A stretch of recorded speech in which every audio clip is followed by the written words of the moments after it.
Okay. So, ngayon, kukunin at gagawin natin yung September 5th na baraha, no? Yung mangyayari noong September 5th, kung ano ba. Tapos, i-check nyo kung nagkatugma dahil gagawa pa din ako ng videos for September 6, which is today, Wednesday. Na-delay ho tayo at hindi ho tayo nakapag-upload kahapon dahil alam nyo naman na first Tuesday ng buwan at napakarami na nagpa-full private reading, nagpa-ritual kasi humahabol sila sa ghost month na mga blessings at saka yung iba naman kasi nagpatanggal ng mga kamalasan sa buhay, no? Mga ganon. So maraming salamat talaga kahit masyado akong napagod, kahit masyado akong napuyat, pero nagpapasalamat pa din ako.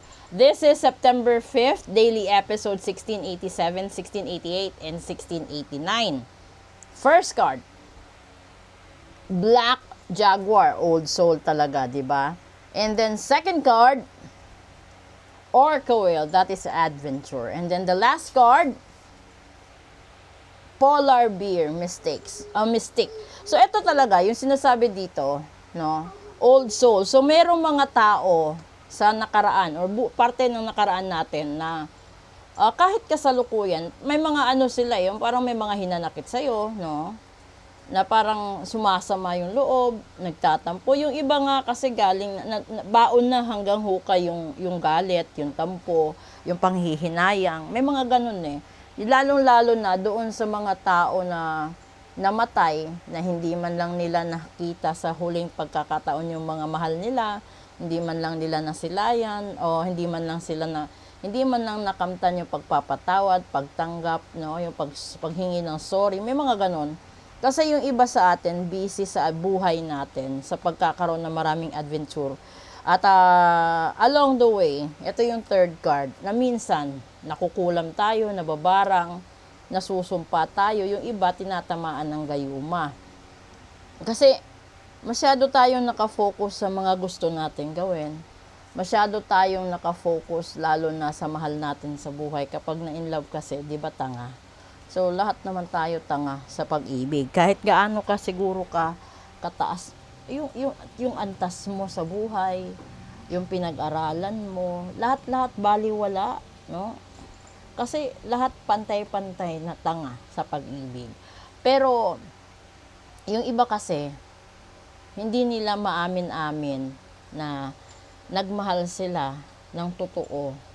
Lalong-lalo na kung committed sila. Tapos yung minahal nila is hindi yung legal wife or legal husband nila, kundi yung ibang lalaki or ibang babae. Kasi may iba naman na sa story, ikinasal sila, pero yung totoo niyang mahal is yung ex niya bago siya ikinasal.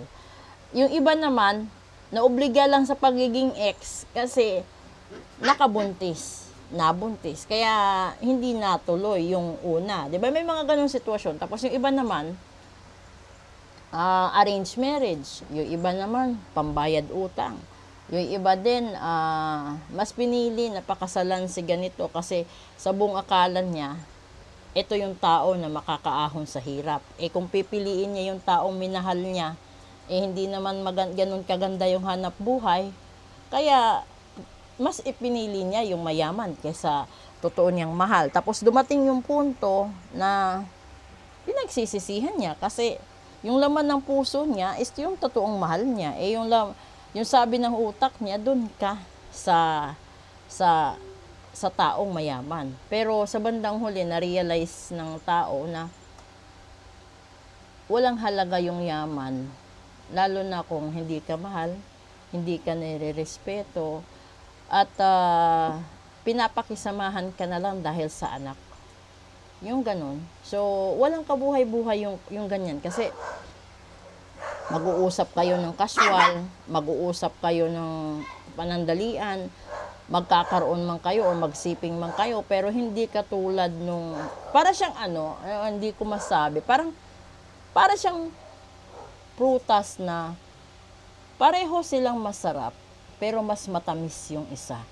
Kasi yung isa, totoong hinog, tapos yung isa, hinog sa pilit. So, di ba? Sana ma-relate nyo yung mga ganyan na buhay. Ngayon, yung pakaingatan nyo, kung yung taong sinaktan ninyo or inapakan, no, tinalikuran, pinaiyak, is gagante. Kaya kayo minamalas sa buhay dahil pwede kayong isumpa, ibarang, at saka tawag nito, ipakulam. So, ganun yun. So, kung nagtataka kayo bakit grabe na yung hirap nyo, grabe na yung ginagawa nyo sa buhay ninyo, tapos hindi pa rin kayo makarecover, ibig sabihin nito, talagang nilalagyan kayo ng kamalasan sa buhay. Kaya hindi kayo makaka-recover. Magkaroon man kayo ng magandang trabaho, kung hindi kayo mamalasin, magkakasakit, may mga ganon. Tapos yung buhay ng mga anak ninyo, hindi rin gaganda. Pero yung iba naman kasi, portion doon, may karma ka. Lalo na kung nakasal ka dahil inagaw mo. Nakasal ka dahil nagpabuntis ka, no?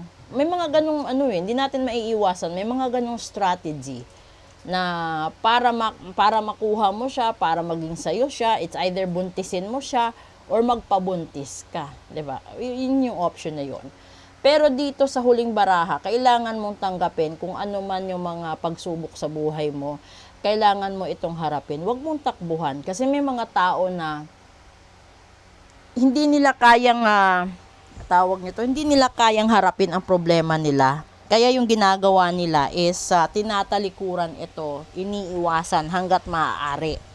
So, wala ang magagawa kasi iniiwasan eh. Pero ang hindi nyo alam, kahit saan kayo mapunta, kahit anong gawin niyo, darating at darating pa rin kayo sa punto na hahanapin nyo ang taong totoong mahal nyo, ang taong bumuo sa pagkatao nyo, ang tao na pinagkatiwalaan kayo, minahal kayo, no? Ito yung tao na minahal ka kahit hindi ka mayaman, minahal ka kahit hindi ka kagwapuhan, minahal ka kahit simple lang ang buhay mo. Na kasi walang gender kasi merong mayaman na in love sa mahirap. Meron namang mahirap na in love sa mayaman. May maganda sa pangit, pangit sa maganda, mataba sa sexy, sexy or sa maskulado. May mga ganun eh. So hindi natin masasabi na perpekto ang buhay ng bawat isa. Pero sa nakikita ko sa sitwasyon sa barahan na ito, huwag kang umabuso kung sakali no na hindi ka man piliin. Kung may natipuhan kang tao, tapos alam mo na committed na siya or may girlfriend na siya or may boyfriend na siya, irespeto mo na lang. Ganon din sa mga magulang. Kasi hindi solusyon yung kasal kung nakabuntis ka or nagpabuntis ka. Dahil hindi sila ang totoong tadhana. So kaya bago nyo sila ipakasal or bago man kayo magpakasal, magpa full private reading kayo para malaman kung ano magiging buhay ninyo kapag nagsama kayo. Kasi kung nagsimula kayo sa sapilitan, nagsabi yung mga magulang ng babae, ikaw, pag hindi mo pinakasalan anak ko, ganito, ganyan, gagawin ko. Diba may mga ganon? So, ibig sabihin, nagsimula kayo sa hindi maganda. So, talagang wala kang aasahan na maganda along the way. Unless, no, kung mag-decide kayo na maghiwalay kayo, tsaka panindigan nyo na lang yung mga responsibilidad nyo sa mga anak nyo. Yun na lang yung pag-uusapan. Kasi ang buhay or ang pagsasama, kapag walang respeto, wala na. Huwag kang maniwala na nagsasama kayo dahil mahal ka. Hindi. Dahil kung mahal ka, dapat nire-respeto ka. So, ibig sabihin, kahit anong gawin mo, pagbabantay sa isang tao, hindi mo mabubura sa puso't isipan niya ang katotohanan na hindi talaga ikaw ang puno at dulo ng puso at isipan niya. So masaklap, masakit, mahirap, no, nakakamatay na katotohanan. Pero kung naisip mo yan noon pa na masama ang epekto na agawin mo yung tao, di sana hindi ka nakaranas ng karma sa ngayon, di ba? Kasi lahat ng tao naman, magkakaroon ng karma. It's either bad or good karma. Depende yun sa nagawa mo. Okay?